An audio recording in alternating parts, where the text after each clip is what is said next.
There you go. Harvey. We'll have to rearrange. Yeah, that's okay.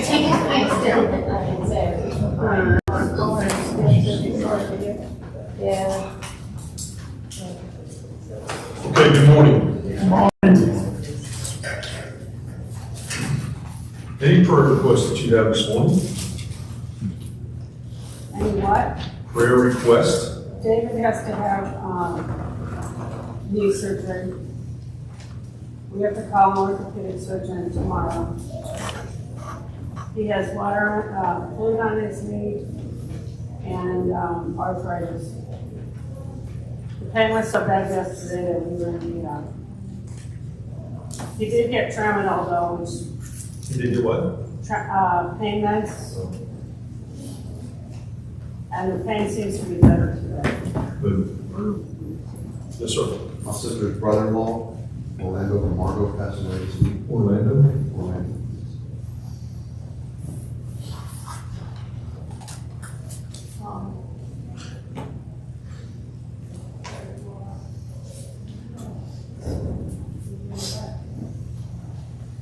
Yes. The Malone family, they live in Indiana. Steve and I both went to high school with Stephanie. She died suddenly 3 days ago.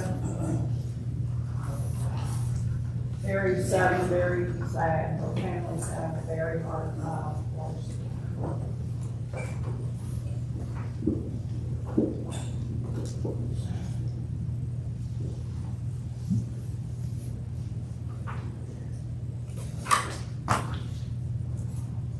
A dear friend of mine, Nancy Billingsley, has just been diagnosed with cancer. Billingsley? Billingsley, Billingsley.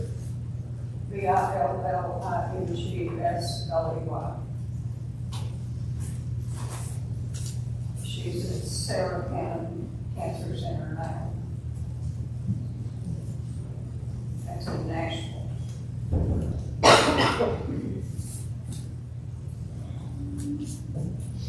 Yes. I just want to pray for people. There's a lot of Christians. And I have a school child that were able to get their hands out.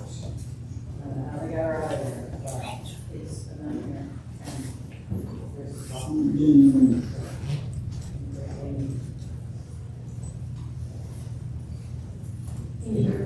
David Goff, and Stephanie Chaplin's father-in-law.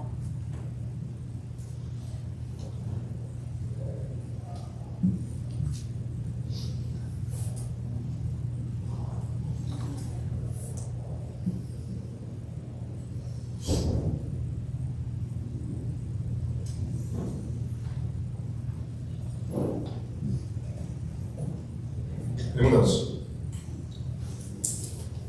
Let's pray together, please. Lord, we thank you for the opportunity to be able to come and study from your word and be able to come around fellow Christians and for us to come towards your throne in prayer and know that you hear and answer our prayers, and we're thankful for that. We come to you this morning with some things on our hearts and minds. We want you to be with David Coates as he's going to be having knee surgery soon. We know that he is been having a lot of pain. We want you to be with him and strengthen him if you can, and be with Lynn as she takes him everywhere and tries to help him out in the way that she can. We want you to be with Patrick's sister, brother, Orlando, who passed away this week, be with that family, and also the Malone family in Indiana. Stephanie passed away suddenly this week. Father, sometimes it's hard for us to understand how people need to go so early in life. Father, we just want you to be with these families and strengthen them and help them in anything that they need, and help us to be also an example for them. And if they need something that we're able to help with, we will do that. We also want you to be with Nancy Billingsley, as she's been diagnosed with cancer. She's now in Nashville, just with her doctors and people that are around her. Continue to be with David Goff as he's strengthening, and J.J. Redmond as he's getting better. We also want you to be with Brent as he's diagnosed now, and we just want you to be with him and his family and also strengthen him if you can. Father, we also know that there are a lot of Christians and people hurting in Haiti and things that are going on there that should not be. Father, if you were able to put your hand upon that to help out in any way, we know that you are aware of everything that goes on there, and I just want you to help the ones that are trying to get out to stay safe, that they can do so, and that we as a country can also support any way that we can that you have us to support. Father, this morning we thank you for the opportunity to open up your word and be able to study from it. Help us to strengthen and glean from that we can be drawn closer to you, and that we can strengthen our spiritual lives and our spiritual swords as we strive to do your work here in Sanford and in this community, Father. We just are thankful for each person that's here this morning, and bless them as only you can, Father. We honor and glorify you in everything that we do. It's in Jesus' name that we pray. Amen.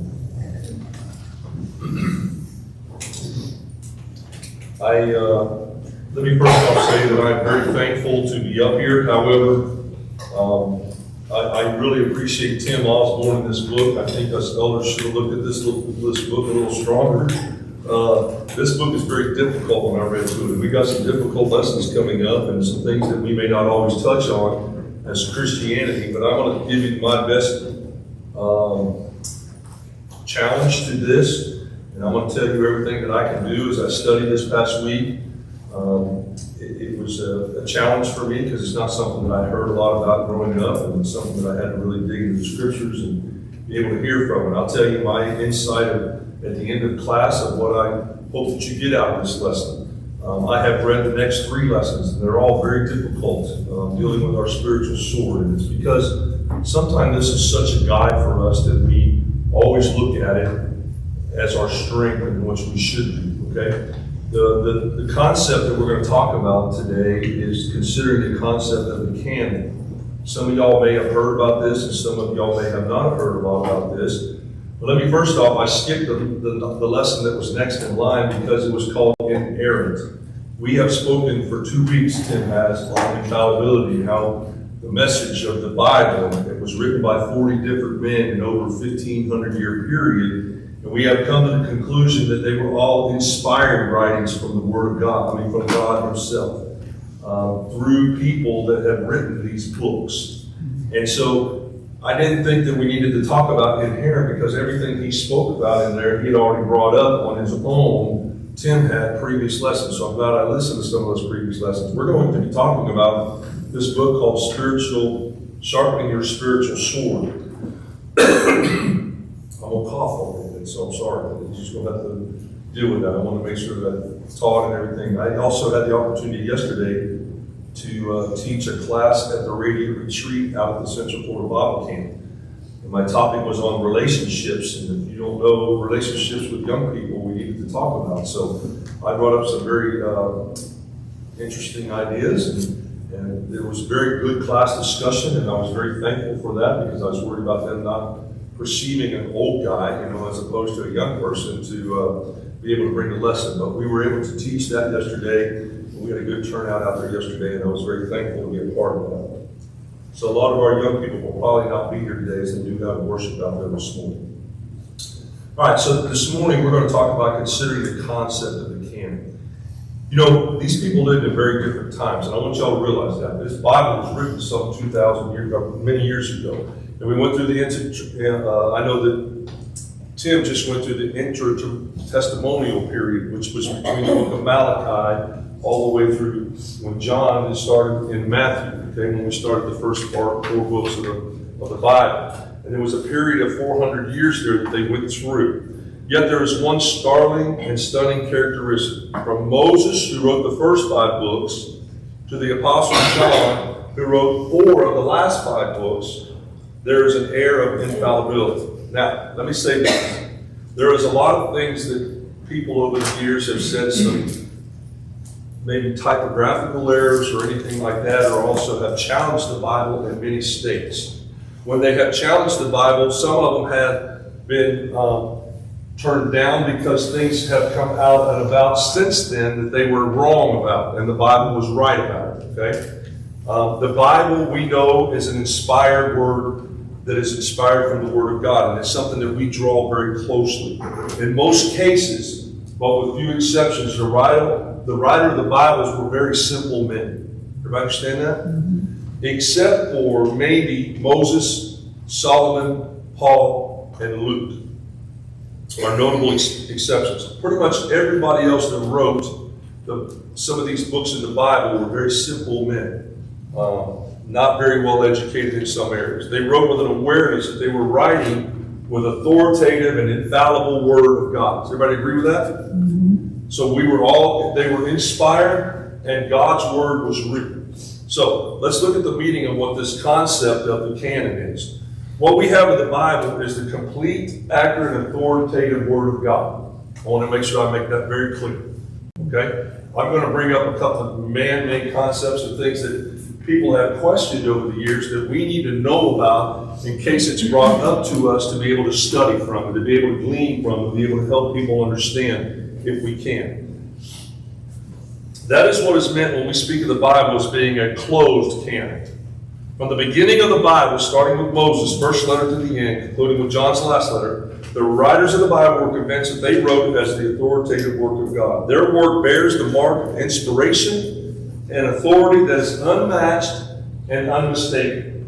No other book in history of our humanity bears the same imprint of inspiration and air of authority that's blessed like the Bible is. Everybody agree with that? Okay? So, what do scholars mean when they use the term canon to refer to the Scriptures? All right. Some may be aware that the Bible is compared like a two-edged sword. It talks about that. Perhaps you're trying to remember the passage that comes to the Bible about firearms. There is not one, okay? The term canon does not have anything to do with that, so I want to make sure we understand that. It's not linked to military hardware anywhere. The word comes from the Greek word kanon, K-A-N-O-N. And this word also corresponds to the Hebrew word kane or something, Q-A-N-E-H. I'm not sure if I'm saying this right. I'm giving you the best of my ability, okay? But they are used as a metaphor, and this is what they mean. Listen very closely. A rod, measuring rule, standard, or limit. Now, I'm going to come back to that in just a minute. Okay? You'll understand all this as I go through it, okay? That's why I'm going to go slow so we make sure we understand. It came from a term that meant reed also, R-E-E-D. In biblical times, a reed was a Hebrew word that was a unit of measure. How they measure things, how they come up with these books, and how these books were responded upon. Okay? The word came to mean, in a metaphorical sense, a measuring rod or a standard. So we're all on the same page of what this means. How they measured these books and what they were talking about. Let me first off also say what these canons are, and I'm going to go through that in just a minute, okay? Merrill C. Tenney, in his book, The New Testament, informs us that the term canon was used in many different ways. It was used in grammar as a rule of procedure. It was used in chronology as a table of dates, and it was also used in literature as a list of books or works that would be attributed to an author. Okay? So eventually the canon used in reference to the completed list of books given to man by God we know as the Bible. Athanasius, a bishop of Alexandria, referred to the completed New Testament as the canon in AD 350. And according to B.E. Westcott, in his work, A General Survey of the History of the Canon of the New Testament, was labeled a collection of 27 books in the New Testament as final part of God's revelation to man. Now, there are a lot of people, and I know I've heard this, I think Tim brought it up, there are a lot of people that think we still should be talking about the inspired word today. That's not the truth, okay? I don't think that's the case in the Bible. And I'm going to give you a scripture reference to that in just a little while, okay? When we use the word canon in reference to the scripture, we are saying that the Bible is complete because it's God's full and final revelation to man. The Bible is our standard. It is efficient, it is sufficient, it is inerrant, and it is infallible. Everybody still so far with us? And it is authoritative, which means what? It can tell us what to do and what not to do. Right. It can tell us what to do and what not to do, and it came from God's authority. Okay? It came from God's authority. As God's standard of rule, it is designed to govern our behavior and our beliefs, how we act, how we believe in things. So the meaning of this, what process or procedure was used to determine which book to include as a part of the canon? What method was used to determine which books to exclude as part of the canon? All right, so many books and letters were being circulated in both Old Testament and New Testament periods. It was just like today. If you think about today, there's a lot of books on a topic that are being written right now on specific topics. And you can get 10 different books on a topic and get what? 10 different views and 10 different answers. So it makes it very difficult sometimes to understand where things are coming from. Okay? So we got to make sure we understand that. And as well as during what is called the intertestamental period, approximately 400 years, as I just said, between the Old Testament and Malachi and the New Testament. Some determinations had to be made concerning which books were to be considered inspired and part of the canon. Listen, this is where it all gets interesting, and I really like this part.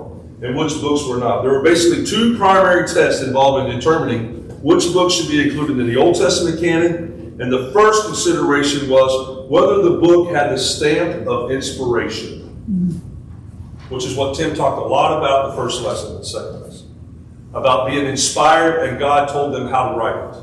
Okay? So, was the book written by a prophet or someone that had the gift of prophecy? Think about the Old Testament.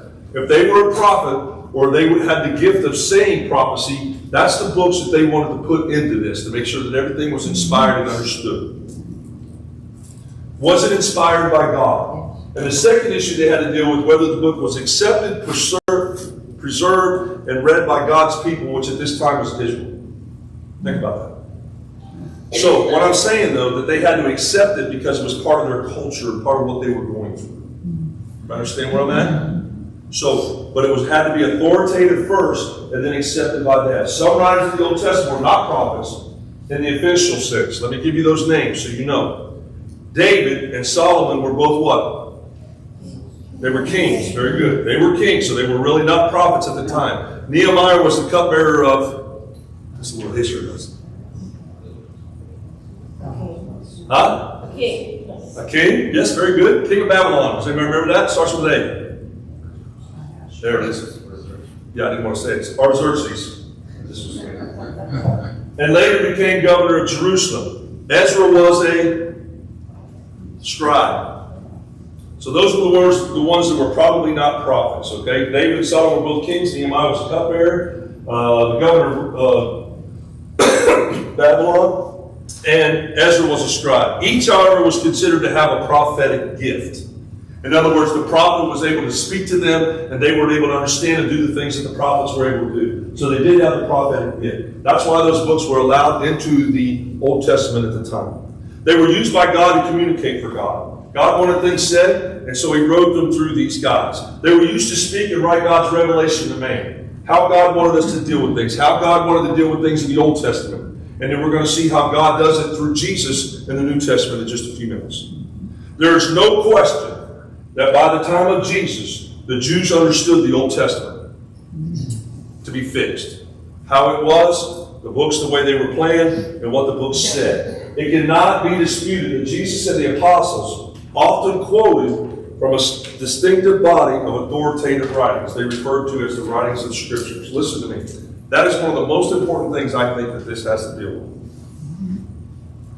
In other words, things that were written in the New Testament, in the books of the New Testament by certain men, were able to reflect back on things of the Old Testament because of the way God put it together. I want you to think about this. All these people that wrote these books in the Old Testament, Moses and so on, all these books were being written, and how did they all come to one collection to get to the Bible? Absolutely. And I want us to make sure we understand that. I'm telling you all this information just so you can see how important our Bible is and how it came together, and how prophets and how everyday people wrote books because they were being inspired by an authoritative God that wanted to explain. And I think it's very, very good, because there was some books, I'm going to tell you in just a minute, that the Gnostics tried to get in and weren't able to. These books were done, and I think it was all inspired by God, because they would have not been able to talk about them in the New Testament and reflect back on them in the Old Testament. Think about the new church. Was the new church under the New Testament rule? Not really. No.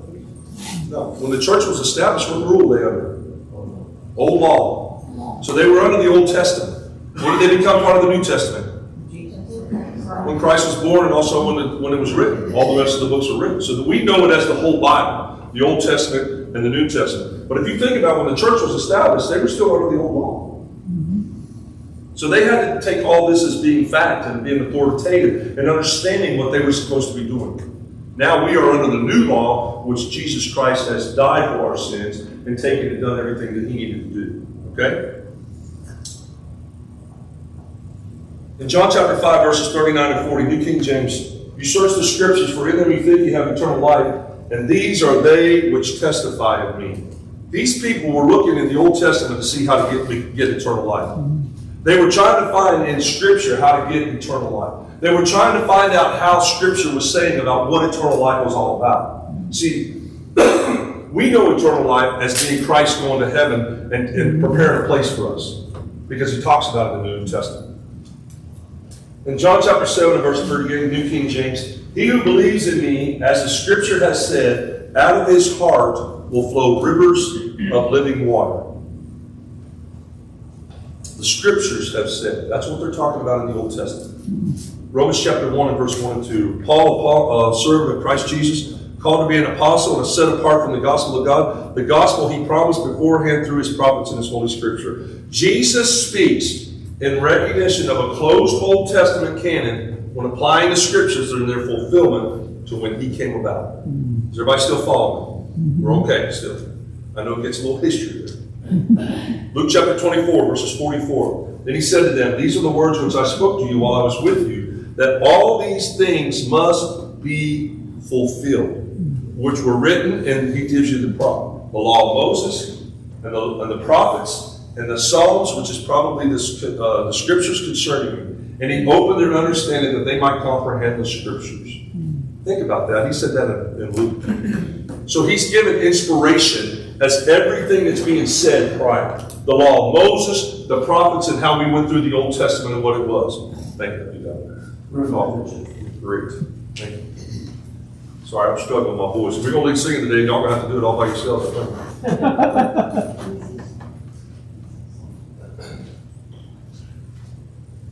So Luke says, the law of Moses and the prophets and the Psalms concerning me.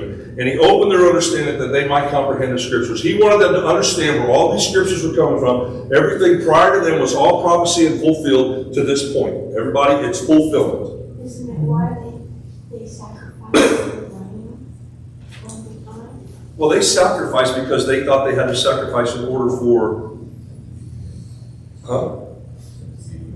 Yeah, so they could be forgiven. They were looking at that. There was no... See, now we know that Jesus was sacrificed for us because of the ultimate sacrifices that he's already forgiven all of our sins that we have done, are going to do, and will do probably. But back then, before in the Old Testament, yes, they would sacrifice something that might have been important to them that they thought, because they thought it would get rid of their sin that they might have had. He just rolled it back. They kept rolling it back, rolling it back. I was saying that yesterday, I think. I feel bad because... Honestly, I'm glad God's patient with us. My topic was relationships with one another. And I was glad that one of the things I said about our relationships is about how he's very patient. And I gave them 8 things that I talked about in extensive yesterday. And one of them was about patience. I was glad God was patient. He is patient with me. Because I am one of those guys that does the same sin over and over. Don't you? I get one sin that I just cannot get out of my system. That's not the one, children.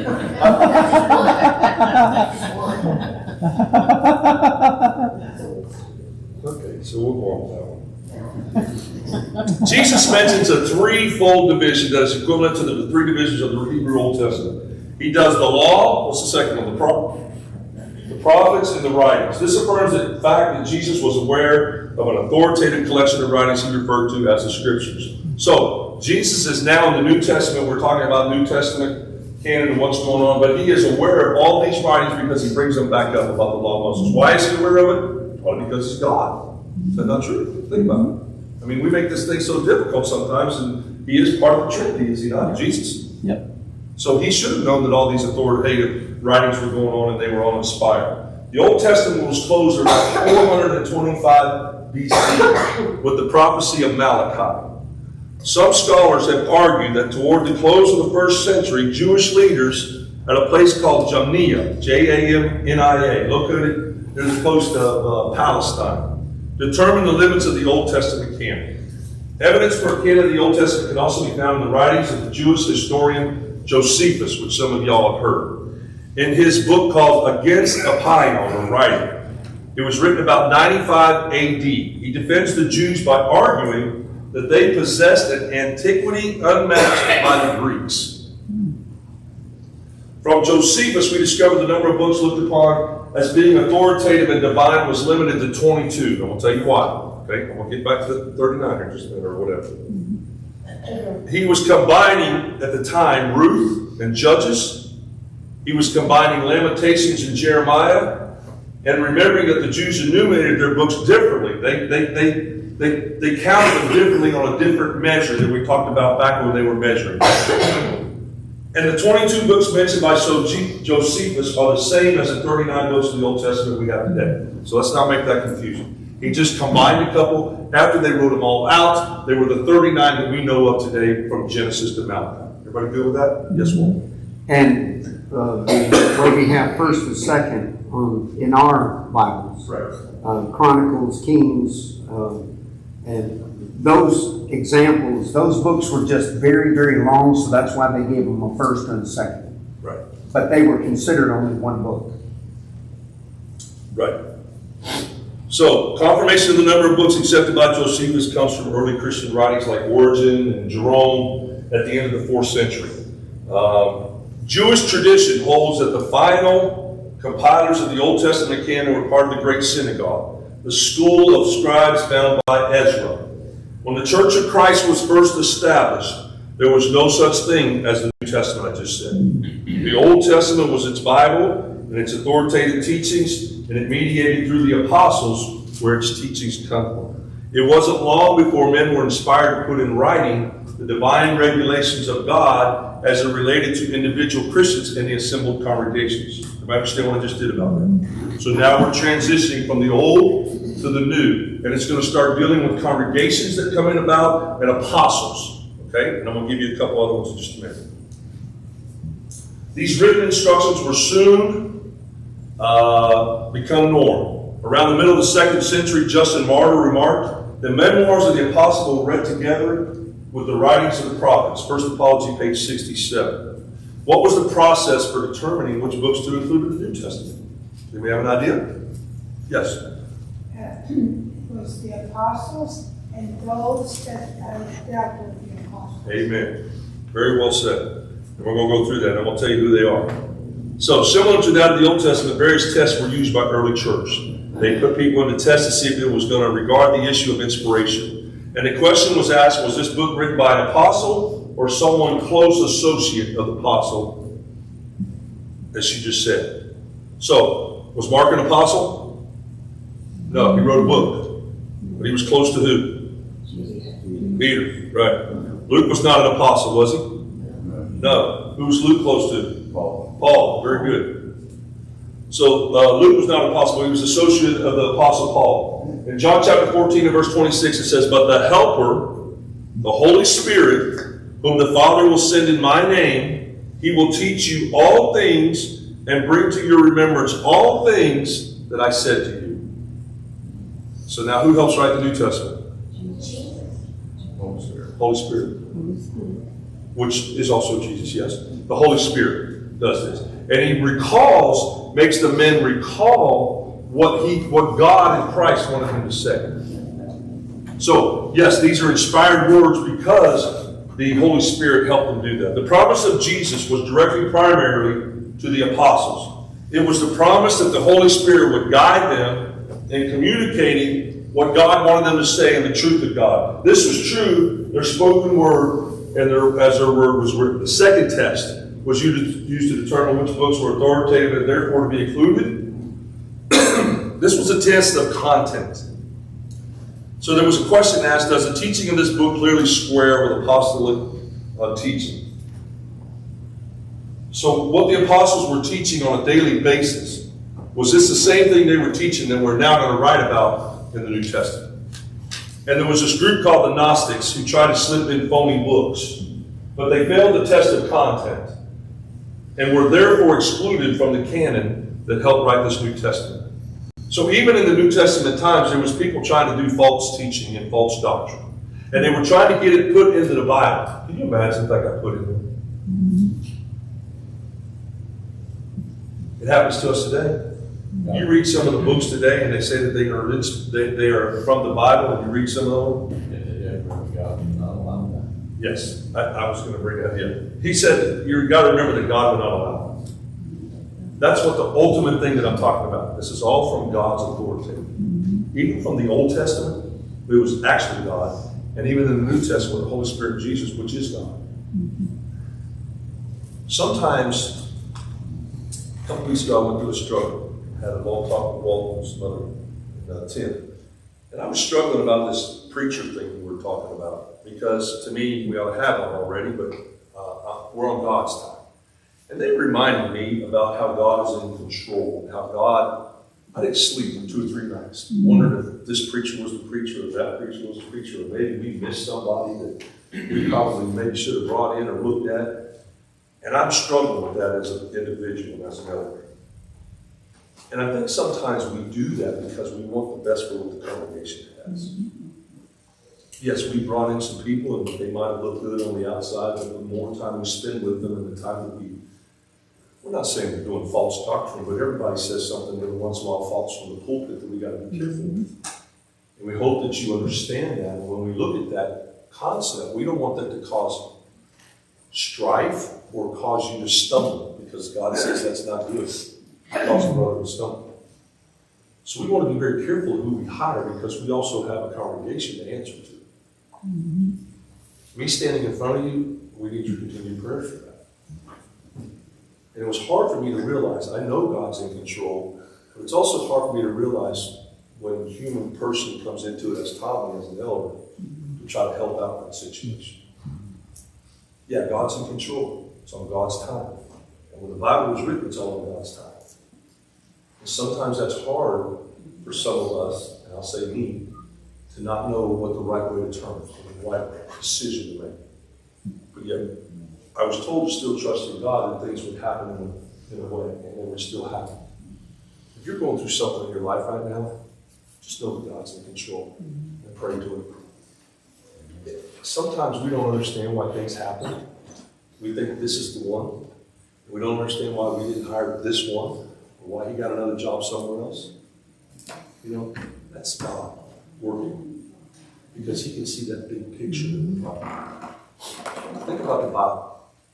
He could see that big picture of the Old Testament and why it was important for certain prophets and certain people to write those books. And He compiled all these books from these different areas. Think about it, they were all over the lands. They weren't like in one area. These books were not in the city of Orlando, and we took just the books of the city of Orlando. No, this was the books that were all around the area of the Old Testament. So they weren't just in one area. These were guys that were over here, you know, and He took a collaborative books and made them so important and put them through a process that He presented the Bible to us that we know today. So consistent. And it's so consistent. And even the New, it's so consistent that even the New Testament can go back to those prophets, and every one of them checks out and is fulfilled. Even in the last 20 years, there's people finding out how the books of the Bible are so true and so factual.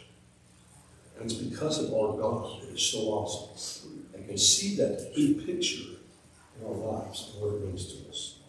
It's just phenomenal if you think about it. The third test, the congregational acceptance. The question was, does this book enjoy the acceptance of the people of God in various congregations? No matter group of men determine the candidacy of certain books.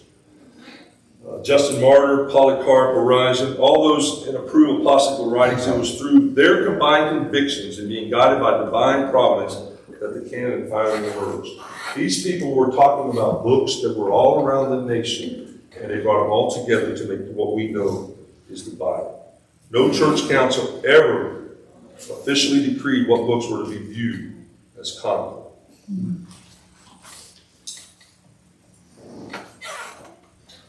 So it brings us to a word that we all kind of know as the apocryphal books of the Old and New Testament, also called, I don't know if I'm saying this right, pseudepigrapha, or not canonical, although, what? Pseudepigrapha. Okay, that sounds good to me too. Are not canonical, although attempts were made to include it. The canon of Scripture is an important term for Christians to know. It includes the 66 books that we have been determined to be infallible and inerrant rule of faith and a practice of the church. The church has discovered the canons of God's Word under the guidance of the Holy Spirit, and any attempts made to add to it brings judgment. I don't think that God wants us to add anything more to what His inspired Word is. We have everything we need about every subject that under man that we need to deal with as far as the Word of God. Yes, ma'am. I'm sort of simple. And So you could have wrote one of the books. in my mind, I always felt that Satan was, where would he want to go the most? And that would be the church. And I believe that's why we have so many denominations. That's just my opinion. I don't know if that's right or wrong. You can comment and correct me and tell me. I know Protestants were protesting against the Catholic Church. I know how that developed. But look how the Catholic Church has come about in the last 5 years. It's You know, what the despicable. popes are doing and all that kind of stuff. You know, that's why I'm making sure that we understand the spiritual sword. Next week, we're going to talk a little bit about combining. Yeah, I've never been in a church that had so many men, young and old, that can get up there and preach. So I'm not too worried about, I mean, you know where you're going, about getting a minister in, because we have a lot of backup. And we're doing okay. We're going to talk about next week about setting the things that you can understand what this book is talking about. And it may take me 2 weeks to do that chapter because that chapter is very, very intense. And I hope that you understand that we're doing a lot of this to make sure that we understand if somebody says there's still lots of people out there that talk about the infallibility and maybe the errors that are in the Bible. And I want to make sure that we understand that we know as Christians what we are to be doing and how we are to support what the Bible is saying and what God is saying about the Word of God. How it's authoritative, how this is why we believe it. And the reason being is because a lot of you think about a lot of churches and other denominations. What they do is they take the Bible and they take what works for them and they write another book about that. Okay? If I had to guess, 99% of the churches do that are off of what. See, we don't have creeds. We don't have all those other things. We have the book, the Bible. That's what I want us to make sure we understand. And if you talk about a lot of these denominations and other Christian church, I don't want to say Christian churches, but churches, they take a book that pieces the around the audience, which was a lot of times the third thing that they did in the Old Testament and New Testament. That's where they're getting that from, is because it didn't cater to the churches of the time. See, a lot of people are thinking now that the Bible is so old and that the writings back then were a little bit different than what we can do in modern times now. Okay? Well, my issue with that is it's not broke. Why would we want to fix it? That's what America's dealing with right now. There's a lot of things that we're doing in society, as modern society, that we're doing trying to fix right now that aren't broke. So why are we trying to fix them? I got issues with that. And I think that's what I understand about the Bible. We don't need to continue writing things about the Bible, about what's going on in our churches today, because we're supposed to be following the first century church and what Christ talked about back in the book of Acts. Acts chapter 2. That's the church that we're supposed to be following. Is it still relevant today? Absolutely, it's still relevant today. If it wasn't, I feel that the Lord would come. And don't be thinking He's not close. Because a lot of the things that we're dealing with in government right now are in the book of Revelation. We'll talk about not too long ago when I'm talking about the book of Revelation. How the beast will come and be forceful, and how things that we know how they were or not as they are now. A lot of that's happening right now, brothers and sisters. We need to be ready. We need to be ready. Yes, ma'am. I like that scripture there in Jude 3, where the second part it says, "Content earnestly for the faith which was once for all delivered to the saints. Right. So this kind of says a lot of just one of those few words. Any other comments before time is up? Yes, ma'am. It's very hard to do what you just did in class, explaining the Bible to a non-Christian person, what goes on the world. It's very hard. The hardest thing I can get a lot is, oh, it was written by men, it was written by men.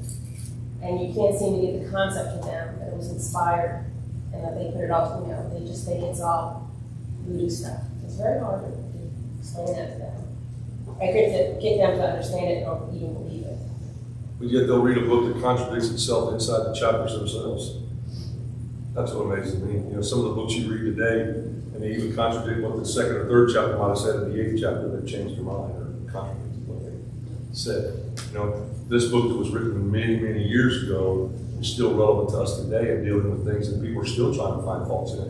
And the only infallibles that they found are basically errors on the guy's writings, like maybe some terminology or anything. But any of the events that happened that God was authoritative upon have not been, nobody's found any faults in there. I think there's a lot of profit, money-wise, in religious writings, Bibles. Churches produce their own Bibles. And the third major profit is self-help books. There's so much money in the industry today.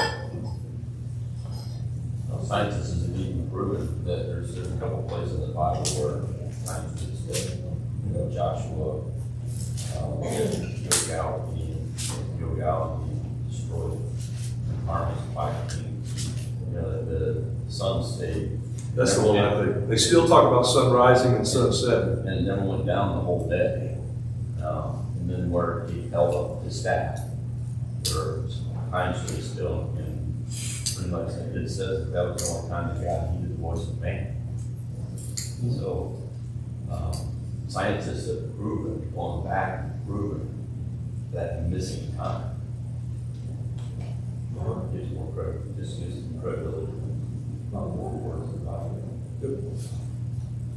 I think a lot of Christian books that are out now, I know there are fantasy and there's a bunch of stuff there, all this stuff. And so I'm reading the first book, and she gets to some of the captain, she believes Christ, and he goes, I believe, she goes, well, now you're saved. And I'm like, wait a minute, you didn't jump in the water, why isn't this happening? I just beat you in all the books, so this is garbage, it's false, so. Well, I think sometimes we look at those also to understand what people are saying today, so we understand what we're going to be. And we're actually going to be talking about defending the Bible next week and some other things. It'll be a good class. I hope you show up. Might be a good comment for next week. If I do it right, let's say that'll be a good class if I do it right. What I was going to say was, anytime I'm studying with somebody and they said, here's some errors in the Bible, context. When you say, okay, let's stop and let's reread this whole chapter and try to figure out what's going on, then you show that they're wrong. It's taken out of context. Right. That's everybody's line of defense, right? Mm-hmm. Yes. Because I was taking notes like crazy. Okay. Well, I'll get quick, very quick. I noticed a lot of the young workers where I work, they're wearing faith shirts. And so now I'm comfortable enough to ask them, where do they go? And they give me answers that Grace, Journey, names I'm not comfortable with. Is it not better that they go to somewhere that I said, I come back and say, are you Bible based? Yeah. I mean, I'm going to talk a little bit about that next week, and I'll do the best I can to explain that. But I'm going to talk about this and stuff. But I had a long conversation yesterday. Hold on one second. I had a long conversation yesterday with a girl that had that kind of comment. I'll bring it up next week, but I don't, time-wise, I don't have it today. I just feel like the Bible's been there for thousands of years, so it has never changed. So, I mean, they should look at that. Right. The only thing about the last comment was at least those individuals would be open to a conversation. Yes. They might be part of the word. There was also another class yesterday on moral morality. There's a lot of moral people that do the right things and do everything right, but don't go to church. Are they going to be saved? It's not my decision. It's not my decision. I said to the class yesterday, And I'll leave you with this. I said to the class yesterday, the girl goes, how do you know? And I said, well, let me tell you this. I'm gonna do everything in my power to do what that book says. And then, am I gonna be saved? I don't know that answer either. But I'm gonna put myself in a position to the best of my ability to be saved. In other words, I'm gonna do everything that God has asked me to do to be saved. Am I still gonna sin? Absolutely, because God says, for all sin and fall short of the glory of God. So everybody that stands in front of that day of judgment is gonna have to answer for themselves. Will I say that the church is going to heaven? I don't know. It also says in the Bible that you can know that you were. You can know, right. And that's why I said, I know that I'm putting myself in the best condition that I can to know that I'm going to go to heaven. Yes, that's what I meant by that. I'm sorry. Do everything in your power to know that you're right. That way, if God comes tomorrow, you're ready. Let's go clap. Let's get ready for worship. Sorry. Thank you.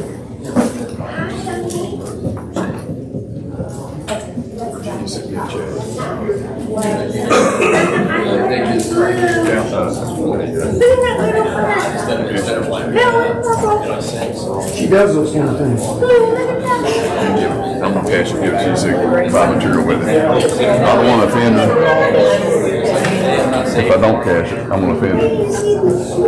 You know what I mean? Yes? Good morning. Trigger T. How are you, girl? I'm all right now. I had a heart attack last month. You had a heart attack. Good night. Make sure you tell Miss Jeanette that so she can talk to you a little bit about seeing how you're doing. Things are better? Yeah. I'm hoping. I get scared every time I have chest pain. No, that'll happen. So she just told me she had a heart attack last month. And by the time they got ready to do what they were going to do, he told me I had another, he said, you know, you had another one last night. Good morning there. How's your thing?